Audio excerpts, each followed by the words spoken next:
The morning mist clung to the cotton fields like a burial shroud, thick and suffocating in the oppressive heat of Mississippi summer. Isaiah could taste the fear in his mouth, metallic and bitter as he moved through the rows with practiced efficiency.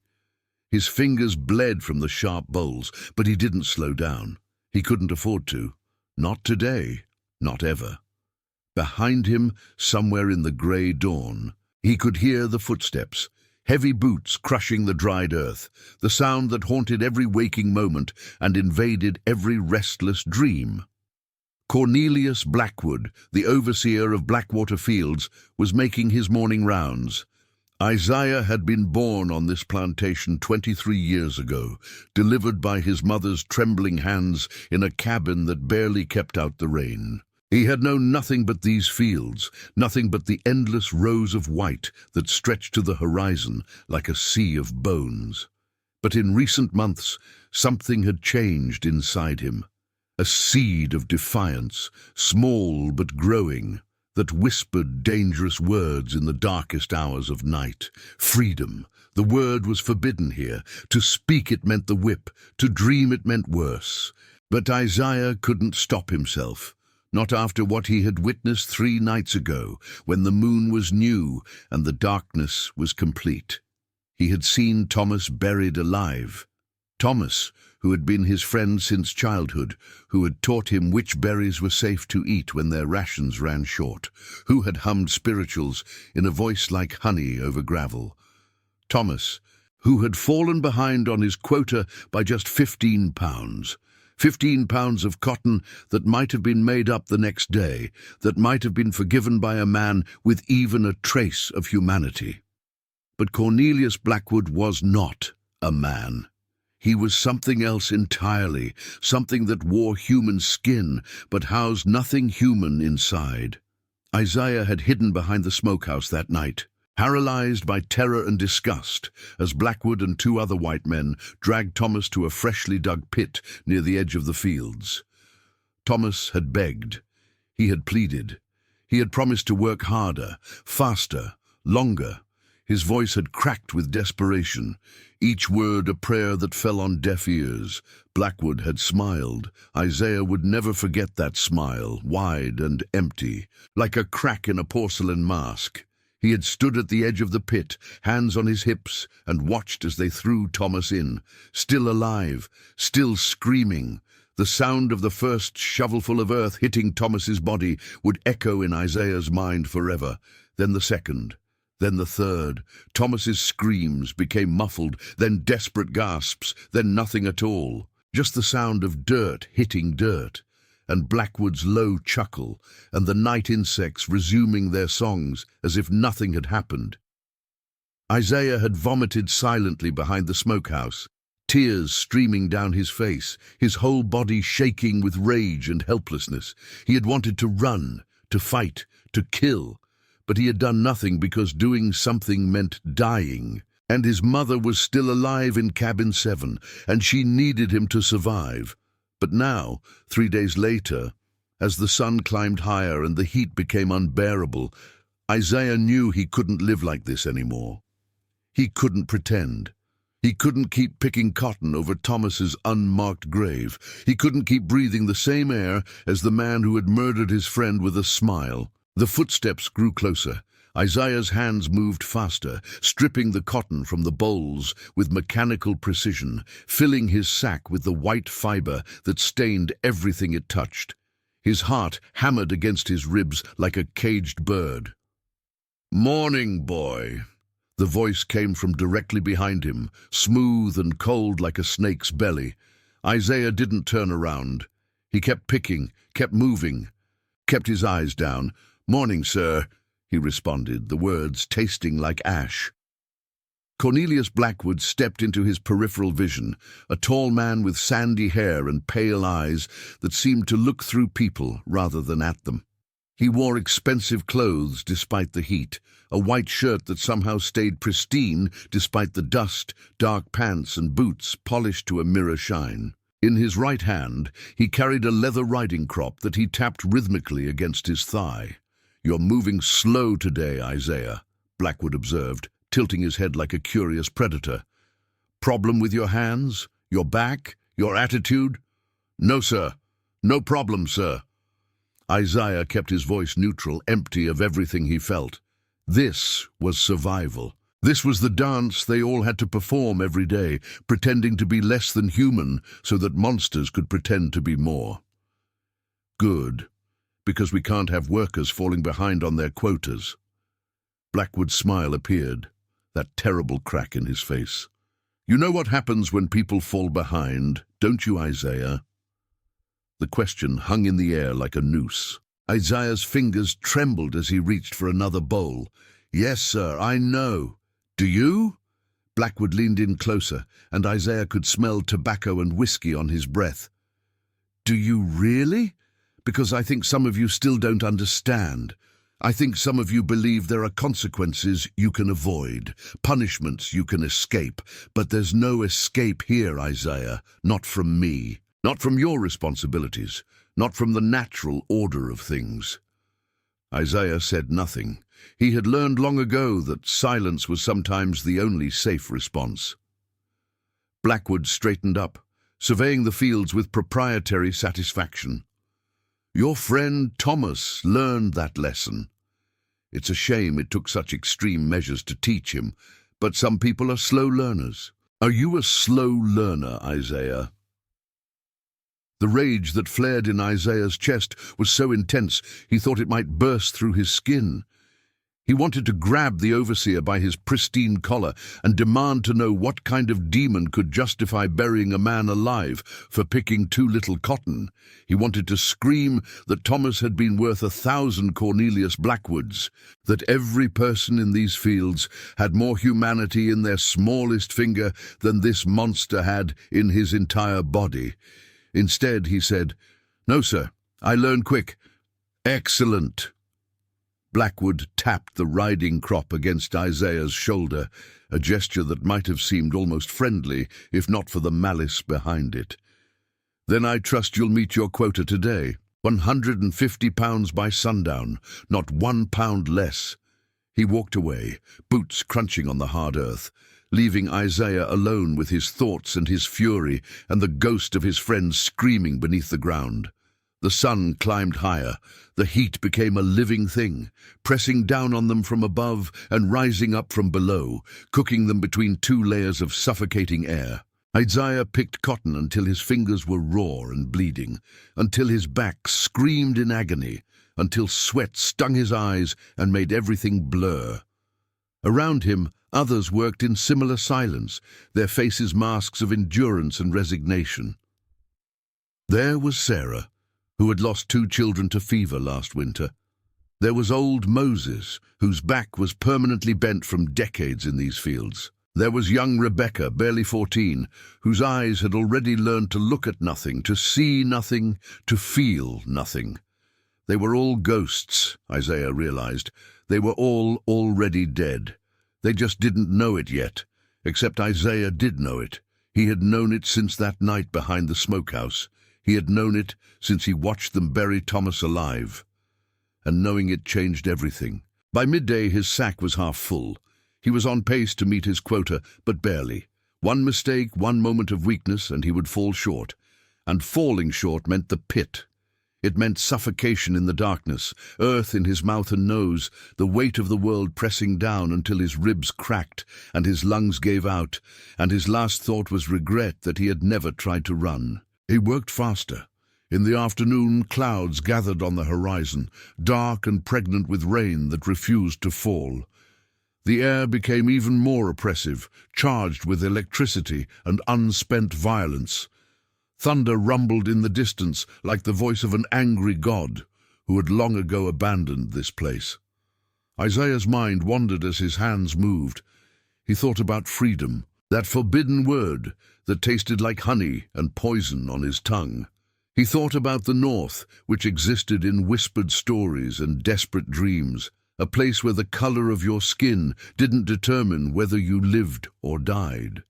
He thought about running, about disappearing into the night, about following the North Star until his feet bled and his lungs gave out. But he thought about his mother too, about her grey hair and tired eyes, about the way she hummed while she cooked their meagre rations, about the strength in her weathered hands that had held him when he was small and scared.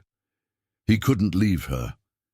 He couldn't abandon her to Blackwood's mercy, because there was no mercy in that man, only cruelty dressed up as discipline. So he picked cotton, and he bled, and he survived another day. By late afternoon, Blackwood appeared again, this time accompanied by the plantation owner himself, Elijah Hammond. Hammond was a portly man with silver hair and a face that tried to project benevolence, but succeeded only in looking weak. He rarely came to the fields, preferring to manage his empire of suffering from the comfort of his mansion on the hill, where he could pretend he was a gentleman rather than a tyrant. Isaiah kept his head down as they approached, but he could hear their conversation drifting across the rows.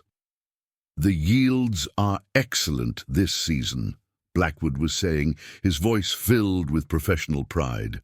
"I've implemented new efficiency measures that have increased productivity by nearly 30%. "And the workers?" Hammond asked. "They're healthy. We can't afford losses before harvest." "They're as healthy as they need to be, sir. I've had to make examples of a few lazy ones, but nothing that will impact overall productivity. Fear is an excellent motivator." "I suppose it is." Hammond sounded uncomfortable, as if discussing the machinery of oppression made him squeamish.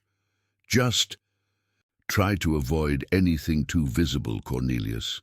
We have guests coming from Charleston next month, and I'd rather not have to explain certain things." Blackwood laughed, a sound like broken glass. "Of course, sir. I'm always discreet. The ones who require extreme correction are dealt with quietly. No one asks questions about field workers who disappear. They assume runaways, and by the time anyone might investigate, the earth has settled and the cotton grows over everything."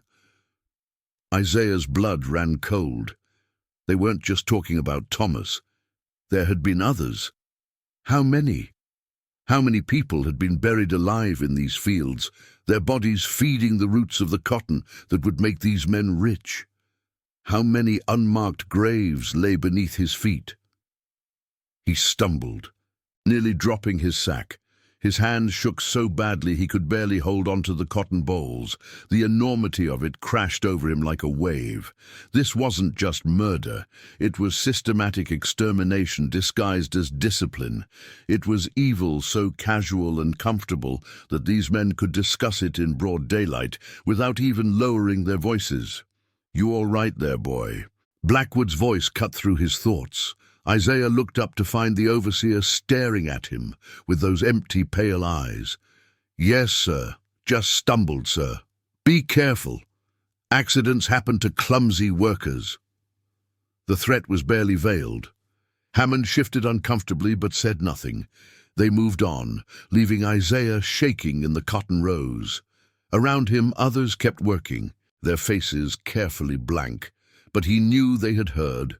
They always heard, and they filed away every piece of information, every scrap of knowledge about their oppressors, storing it up like ammunition for a war they might never be brave enough to fight. The sun began its descent, painting the sky in shades of orange and red that reminded Isaiah of blood. His sack was nearly full now, heavy enough that it dragged at his shoulders with every step. He worked through the pain, through the exhaustion, through the rage that simmered in his chest like a banked fire. As shadows lengthened across the fields, people began moving toward the weighing station, a rough wooden structure where Blackwood stood with his ledger and his scale. One by one, they brought their sacks, watched as he weighed them, held their breath as he recorded the numbers with agonizing slowness. Sarah went first. 143 pounds. Her face went grey. "You're short," Blackwood said flatly. "Please, sir, I worked all day, sir. My hands are bleeding, sir."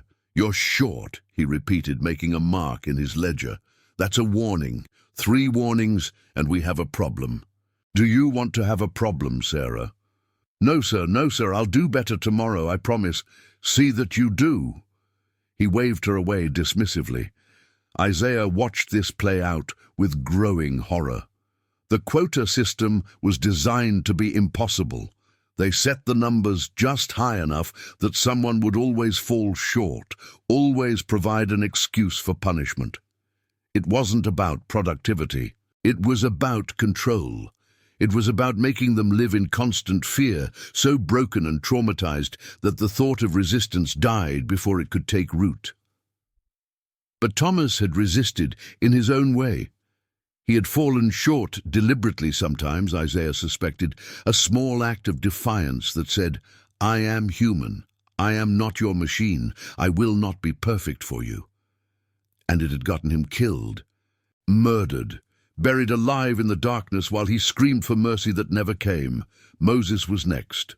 152 pounds. He limped away, relief evident in every line of his bent body. Rebecca, 148 pounds.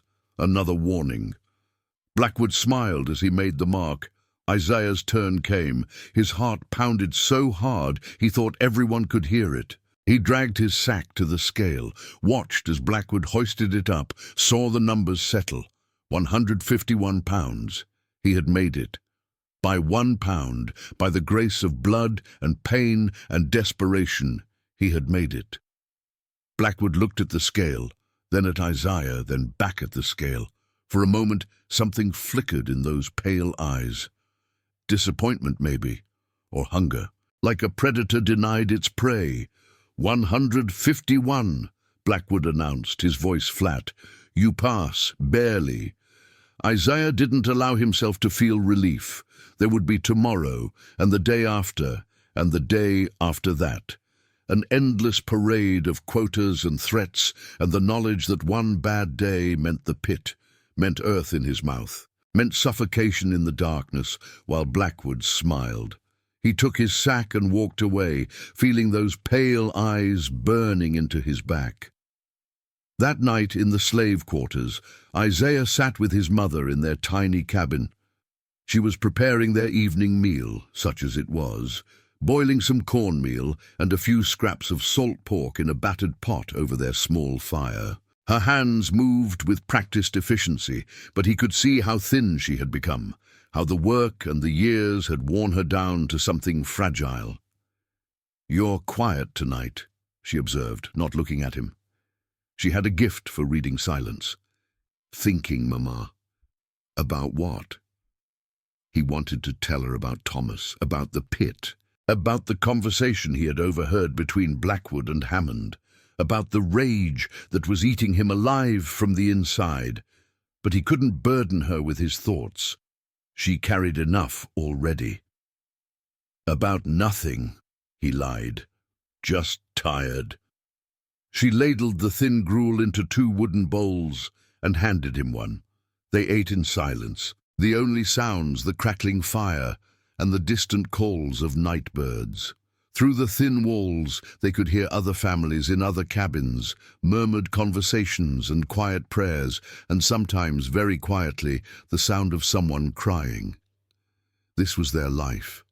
This was what freedom's absence looked like. This was the cost of being born with the wrong color skin in a world that had decided some people were property and others were masters. It wasn't random. It wasn't an accident. It was a choice, made and maintained by men like Blackwood and Hammond, men who slept comfortably in soft beds, while people suffocated in unmarked graves.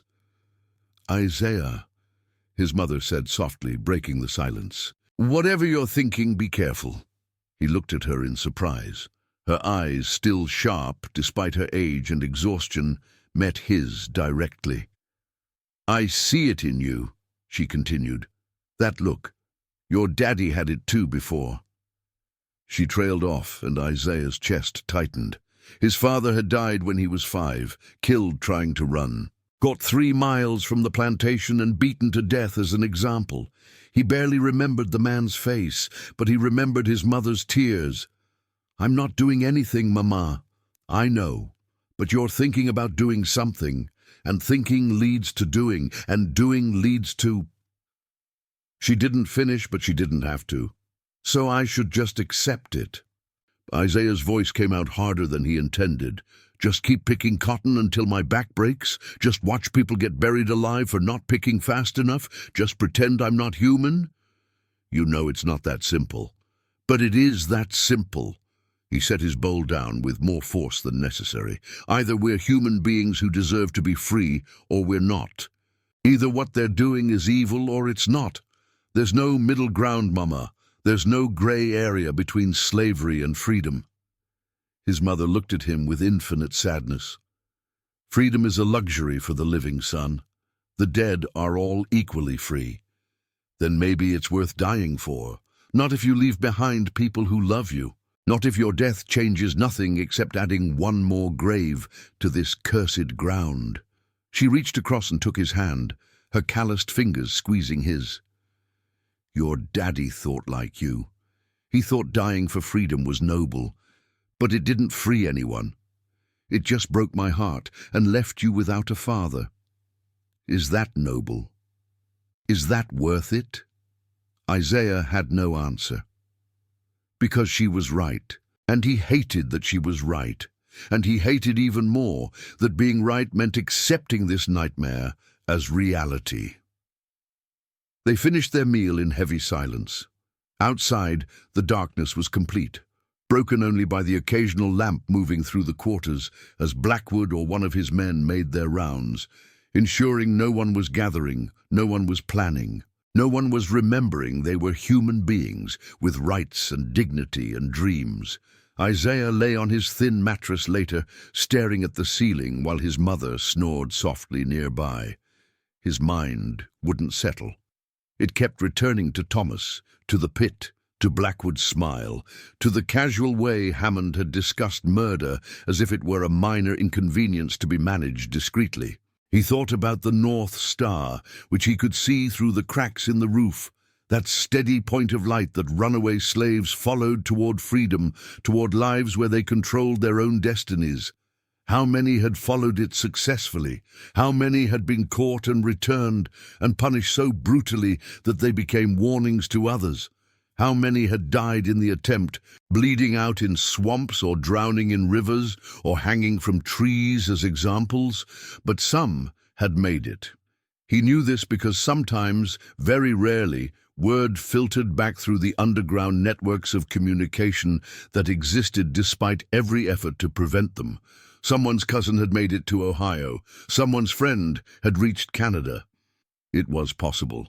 Difficult and dangerous and requiring luck and courage and resources they didn't have, but possible. The question was whether possibility was enough, whether the chance of freedom was worth the near certainty of death, whether trying and failing was better than not trying at all. Isaiah didn't sleep that night. He lay awake, listening to the sounds of the plantation settling into its restless dreams, and felt something crystallize inside him, a decision, not fully formed, but taking shape. He couldn't keep living like this. He couldn't keep surviving at the cost of his soul. Whatever came next, whether death or freedom or something in between, it had to be different than this. The days that followed blurred together in a haze of heat and cotton and constant fear. Isaiah met his quotas by increasingly narrow margins. His body pushed past its limits, operating on willpower and spite. He watched others fall short, watched Blackwood make his marks in his ledger with that terrible smile, watched the fear in people's eyes multiply like bacteria in a wound. Sarah got her second warning, then her third. Isaiah saw it happen, saw her face crumble as Blackwood made the final mark. "You know what this means," Blackwood said softly, almost gently, like a lover delivering bad news. Sarah collapsed to her knees. "Please, sir, please, I have children, sir. They need me, sir. Please." You should have thought about your children when you were moving so slowly through the fields. Actions have consequences, Sarah, even for people like you. He gestured to two of his men, large white overseers with dead eyes and cruel mouths. "Take her. We'll handle this after dark, quietly."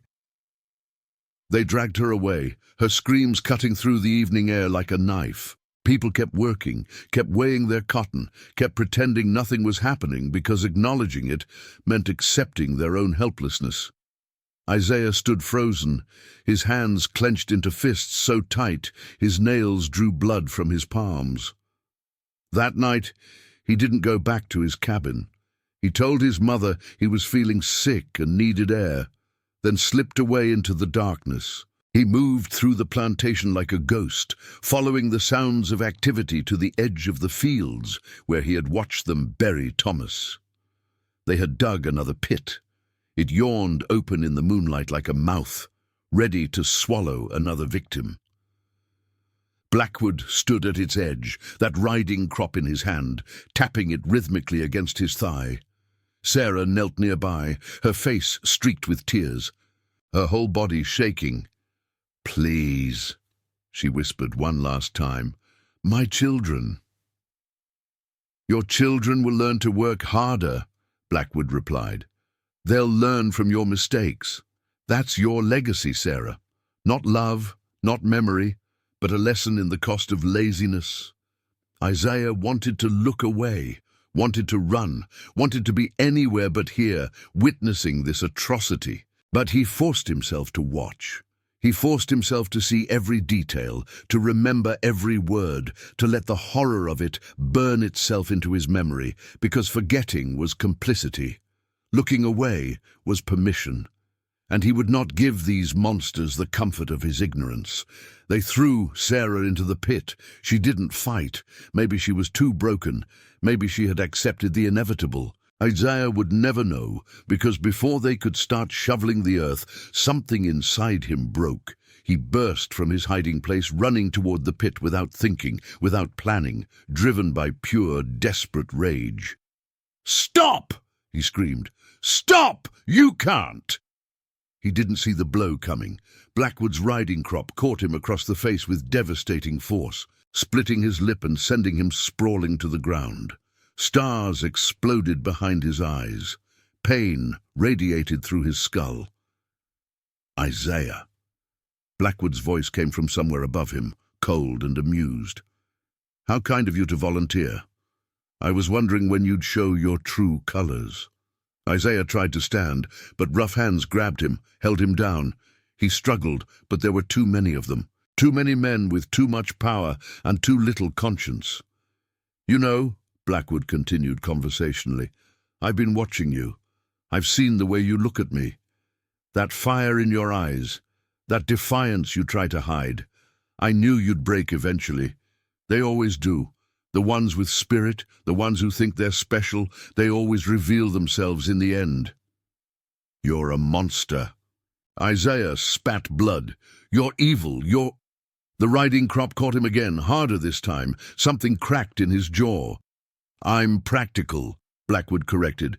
"I'm maintaining order. I'm preserving the natural hierarchy that God himself established. You people need to understand your place, and if that requires extreme measures, so be it." He gestured to the pit. "We have room for 2 tonight. How efficient." They dragged Isaiah toward the pit, and his earlier courage evaporated, replaced by pure animal terror.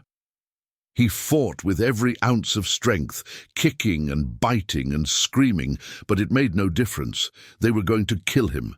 They were going to throw him in that hole with Sarah and bury them both alive, and no one would ever know, and nothing would ever change. The edge of the pit rushed toward him. He saw Sarah at the bottom, staring up with empty eyes, already defeated. He saw the shovels waiting to cover them both. He saw Blackwood smile, that crack in his human mask. And then, impossibly, he heard his mother's voice. "Stop, please, I'll take his place." Everything froze. Isaiah twisted in his captor's grip to see his mother standing at the edge of the clearing, framed by moonlight, her back straight despite her years. She looked small and fragile and utterly terrified, but her voice was steady. "Mama, no!" Isaiah's protest was cut off by another blow. Blackwood turned to face her, intrigued. "That's a generous offer. What makes you think I'd accept?" Because he's young and strong," she said simply. "He can pick more cotton than I can. It makes more sense to keep him alive from a practical standpoint." She used his own word back at him, and Isaiah saw something flicker in the overseer's expression. "Mama, don't do this," Isaiah begged. "Please don't." She didn't look at him. She kept her eyes on Blackwood, waiting for his decision. The moment stretched like taffy, thin and precarious. Finally, Blackwood laughed. "You people continue to surprise me. Very well, your sacrifice is accepted." He gestured to his men. "Let the boy go. Take the old woman instead." "No!" Isaiah fought harder than ever, but it was useless. They released him and grabbed his mother, and he could only watch in horror as they dragged her toward the pit. She looked at him then, finally, and her eyes were full of love and sorrow and something that might have been pride. "Live," she mouthed. "Just live." They threw her in. She landed on top of Sarah with a sound that would haunt Isaiah forever. The first shovelful of earth followed immediately. Isaiah screamed. He screamed until his throat was raw, until he tasted blood, until he had no voice left. He screamed as they buried his mother alive, as they covered her with the earth of Mississippi, as they erased her from the world with casual efficiency. He screamed as Blackwood watched with that terrible smile, as the other overseers laughed, as the universe itself seemed to shrug in indifference. When it was over, when the pit was filled and tamped down, and there was nothing left but disturbed earth that would soon be covered by new cotton plants, they released him. He collapsed to his knees beside the grave, unable to form words, unable to think, unable to do anything but exist in the white-hot center of his grief and rage. "Get back to your cabin," Blackwood ordered, "and remember what happened here tonight. Remember what happens to people who step out of line. Remember, and be grateful that your mother's sacrifice bought you another chance." He leaned down, speaking directly into Isaiah's ear. "Don't waste it." They left him there, alone with the grave and the moonlight and the complete destruction of everything that had kept him tethered to this world. His mother was gone. Thomas was gone. Sarah was gone. How many others had been buried in these fields? How many mothers and fathers and children had disappeared into the earth while the cotton grew and the profits mounted, and men like Blackwood and Hammond slept peacefully in their beds? Isaiah knelt there until the sky began to lighten with approaching dawn. He knelt until his legs went numb and his hands were caked with the dirt that covered his mother's body. He knelt until something inside him died and something else was born, something hard and cold and utterly ruthless. They thought they had broken him. They thought they had taught him a lesson about obedience and consequences and the natural order. But they had miscalculated. Because the Isaiah who stood up from that grave was not the same man who had fallen beside it, that Isaiah had died with his mother. What rose in his place was something different entirely, something that knew how to hate. The next days passed in a fog. Isaiah went through the motions of living, picking cotton with mechanical efficiency, meeting his quotas, saying yes, sir, and no, sir, at the appropriate times. But inside he was planning, inside he was preparing, inside he was becoming the thing Blackwood had accused him of being all along, a threat. He sought out others who had lost family to Blackwood's cruelty. There were more than he expected. Moses, whose wife had disappeared 2 years ago. Rebecca, whose older brother had been buried alive for talking back. Samuel, whose son had tried to run and been made an example of. They were a community of grief, bound together by shared trauma and impotent rage.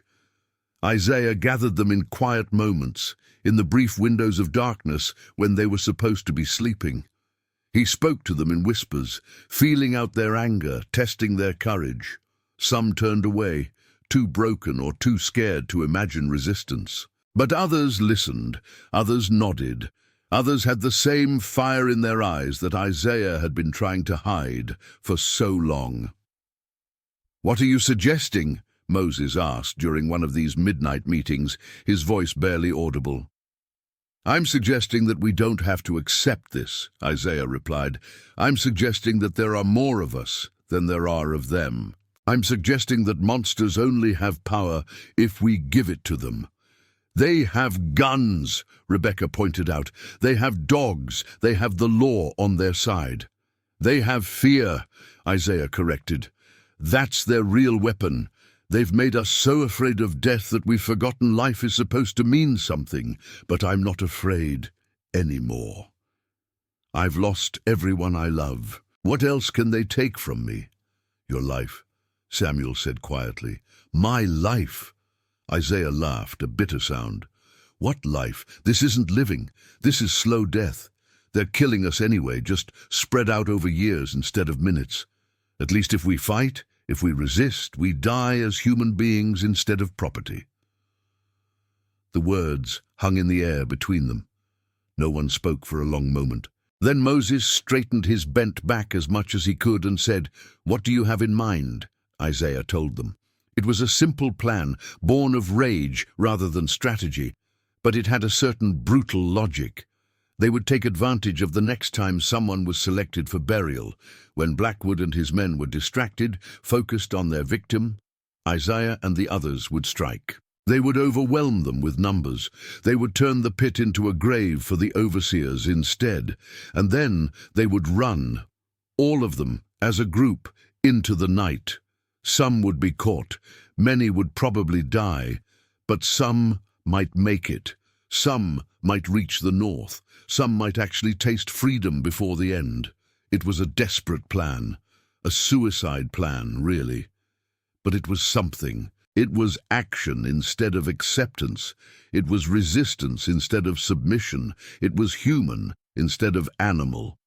They began to prepare, sharpening makeshift weapons from farming tools, hiding scraps of food for the journey north, whispering to others, expanding their network, building an army of the desperate and the damned. Not everyone joined, not everyone believed, but enough did, enough to make it possible. The opportunity came 2 weeks later. A young man named Daniel fell short of his quota 3 times in a row. Isaiah watched as Blackwood made the final mark in his ledger, that terrible smile appearing on his face.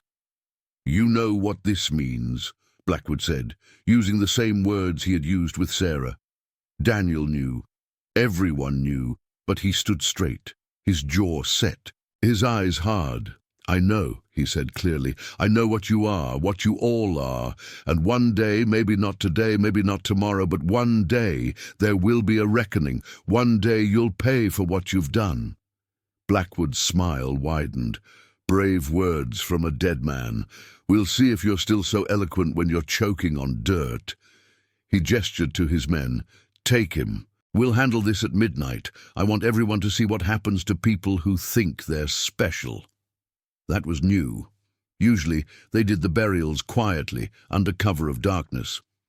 But Blackwood had apparently decided that a public execution would be more effective. He wanted to terrorize them, to break their spirits so completely that thoughts of resistance would die before they could form. He had no idea what he was walking into. At midnight, the entire slave population was marched to the burial site. They stood in rows, forced to watch as Blackwood's men threw Daniel into a freshly dug pit. The young man didn't beg, didn't plead.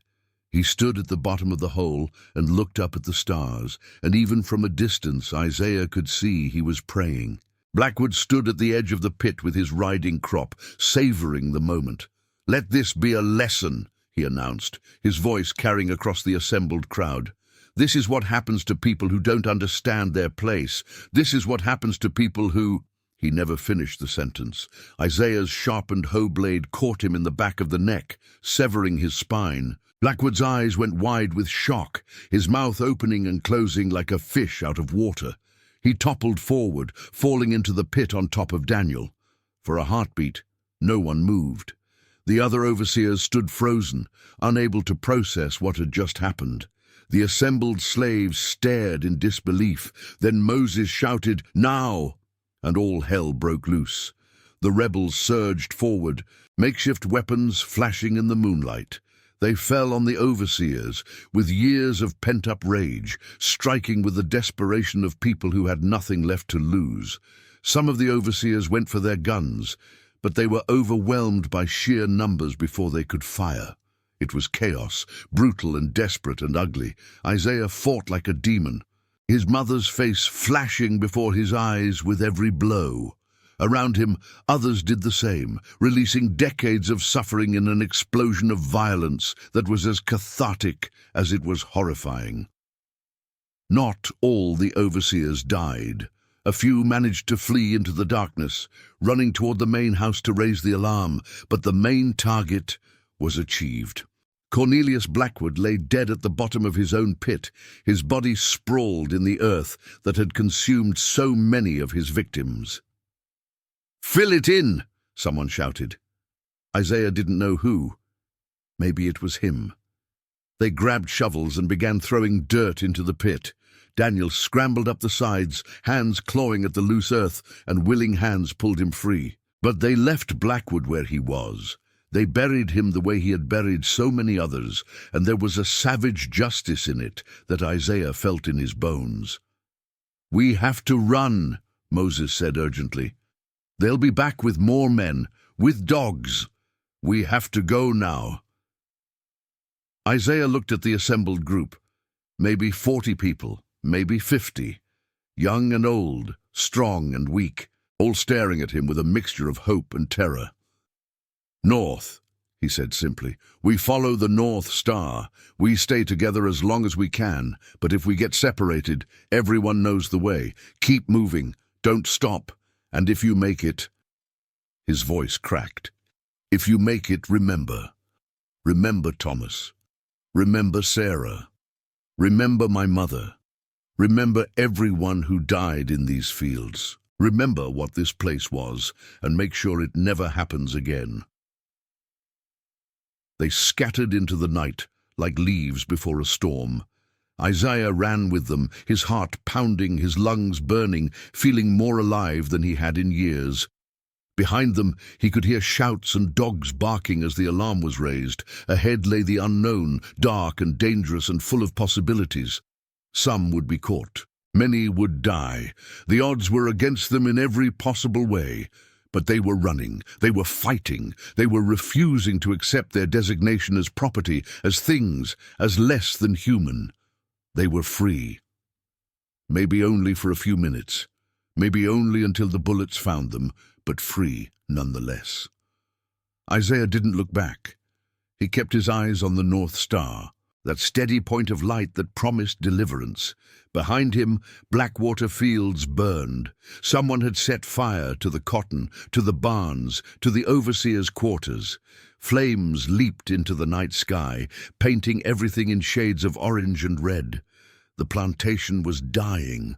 The system that had sustained it, that casual cruelty that had buried so many people alive, was being consumed by the very violence it had created. Isaiah ran through the smoke and the darkness, his mother's final word echoing in his mind. Live. He intended to. Not just survive, but truly live. Free or dead, human or hunted, he would live on his own terms. That was the message his mother had died to give him. That was the legacy of everyone buried in those cursed fields. Freedom was not given. It was taken at great cost by people who decided they would rather die standing than live kneeling. The road ahead was long and dangerous. Most of them probably wouldn't make it, but some would. Some would reach the north. Some would tell their stories. Some would ensure that names like Cornelius Blackwood and places like Blackwater Fields would be remembered not as history, but as warning. As Isaiah ran through the Mississippi night, he made a silent promise to every soul buried in those fields. Your deaths were not meaningless. Your suffering was not forgotten, and the world that killed you is burning behind me. The fire raged on, visible for miles, a beacon of rebellion in the darkness. In the morning, when the authorities arrived to survey the destruction, they would find Cornelius Blackwood's body at the bottom of a pit, buried just as he had buried so many others. They would find the slave quarters empty, the fields abandoned, the carefully maintained order completely shattered. Some of the runners would be caught in the coming days. Some would be returned and punished in ways designed to break others' spirits. But the damage was done. The myth of absolute power had been broken. The plantation owners throughout Mississippi would hear about Blackwater fields and feel fear for the first time. They would realize that the people they had treated as property were human beings capable of rage and resistance and revenge. Isaiah ran until his legs gave out, until exhaustion forced him to collapse in a stand of trees miles from the plantation. Around him, other runners did the same, gasping for breath, checking for pursuit. They had made it through the first night. That was something.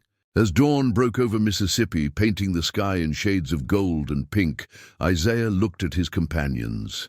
They were battered and terrified and exhausted, but they were free. The shackles were gone. The quotas were gone. The pit was filled with the man who had dug it. It wasn't justice, not really. Too many had died. Too much had been lost. No amount of revenge could bring back his mother or Thomas or Sarah or any of the others. But it was something. It was a statement that echoed across the state. We are human beings, and we will not be buried alive for your profit. The journey north was brutal. They split into smaller groups for safety, following different routes through swamps and forests. Many were caught. Isaiah heard stories later, horrifying accounts of public hangings and brutal punishments designed to terrorize others into submission. But some made it through. Some reached the north. Some lived to tell their stories. Isaiah was one of them. He made it to Ohio after weeks of running and hiding and narrowly avoiding capture. He worked odd jobs, always looking over his shoulder, always remembering the faces of those he'd left behind. He spoke to anyone who would listen about Blackwater fields, about Cornelius Blackwood, about the systematic murder that passed for discipline on southern plantations. Some people believed him, some didn't. Some said he was exaggerating, that surely things couldn't be that bad, that the South wasn't really burying people alive for picking cotton too slowly. But Isaiah had the scars to prove his story. He had the memories etched into his soul. He had survived to bear witness. Years later, when the Civil War finally came and the question of slavery was settled in blood, Isaiah thought about his mother, about her sacrifice, about her final word, live. She had died so he could carry her story forward, so that her suffering would mean something, so that the evil of places like Blackwater fields would eventually be destroyed. The war was brutal and devastating, but it ended slavery. It wasn't a clean ending or a just one. The racism and cruelty continued in new forms, but it was an ending nonetheless. People who had been property became, at least legally, human beings with rights. It wasn't enough. It would never be enough to balance the scales. But it was something. Isaiah lived to be an old man. He told his story to anyone who would listen, to generations of children and grandchildren who needed to know where they came from and what had been sacrificed for their freedom. He never forgot the names of those buried in the fields of Blackwater. He carried them with him like a sacred trust, a responsibility to remember. Thomas, Sarah, his mother, Daniel, who had survived the pit only to die in the war fighting for the Union. Moses, who had made it north, but died within a year from injuries sustained during the escape. Rebecca, who had been caught and hanged as an example. Samuel, who had reached Canada and started a new life but never stopped having nightmares about Mississippi. On his deathbed, surrounded by family he never thought he'd have, Isaiah's last words were the same as his mother's had been. Live, not just survive, but truly live. Be free in your mind and your heart and your soul. Remember those who died for this freedom. Honor their sacrifice by living fully, by refusing to be diminished, by insisting on your humanity in the face of any system that would deny it. The plantation at Blackwater Fields never recovered from that night in 1851. The cotton burned, the buildings were destroyed. Elijah Hammond went bankrupt, trying to rebuild, and eventually sold the land at a loss. The place became known throughout Mississippi as cursed, tainted by the blood of too many innocents. Local stories grew around it. Tales of screams heard from empty fields, of ghostly figures wandering through burned ruins, of earth that refused to grow cotton, no matter how much it was planted and tended. Whether these stories were true, or simply the weight of history pressing down on guilty soil, no one could say. But Isaiah knew the truth. The screams were real, even if only in memory. The ghosts were real, even if only in conscience. The curse was real because the evil had been real, and evil leaves marks that can't be easily erased. He had lived. That was his mother's gift to him, bought with her life and her suffering. And he had used that life to bear witness, to remember, to ensure that the names of the forgotten would not be lost to history. It wasn't enough to balance the scales of justice. Nothing could be. But it was what he had, and he had given it everything. The message of Blackwater Fields echoed through the generations. Freedom is not free. It is bought with blood and sacrifice and courage. It is taken, not given. It requires people to stand up against impossible odds, to fight systems designed to crush them, to insist on their humanity, even when the world tells them they are less than human. And sometimes, when the oppression becomes unbearable, when the cruelty reaches a point where survival is worse than death, people will rise up, they will fight back. They will burn the world that enslaved them and run toward an uncertain freedom rather than accept certain degradation. That was the real terror of Blackwater Fields. Not the ghost stories or the curses, but the historical truth that tyranny, no matter how entrenched, can be resisted, that people pushed far enough will push back, that burying someone alive for missing a quota will eventually inspire others to bury their oppressors instead. Cornelius Blackwood had believed he was maintaining order. He had believed he was simply doing his job, enforcing discipline, preserving the natural hierarchy. He had never imagined that his cruelty would become his legacy, that his methods would be his epitaph, that the pit he dug for others would become his own grave. But that's the thing about evil. It always imagines itself as practical, necessary, even righteous. It justifies itself with efficiency and profit and order. It buries its victims and plants cotton over them and pretends nothing is wrong. It smiles while it destroys lives and calls it discipline, until one day someone refuses to accept it. Someone fights back, someone says no more and means it with every fiber of their being.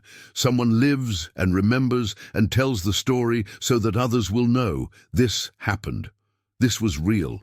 This was done by human beings to other human beings, and it must never happen again. That was Isaiah's message. That was his mother's sacrifice. That was the lesson bought with the lives of everyone buried in the fields of Blackwater.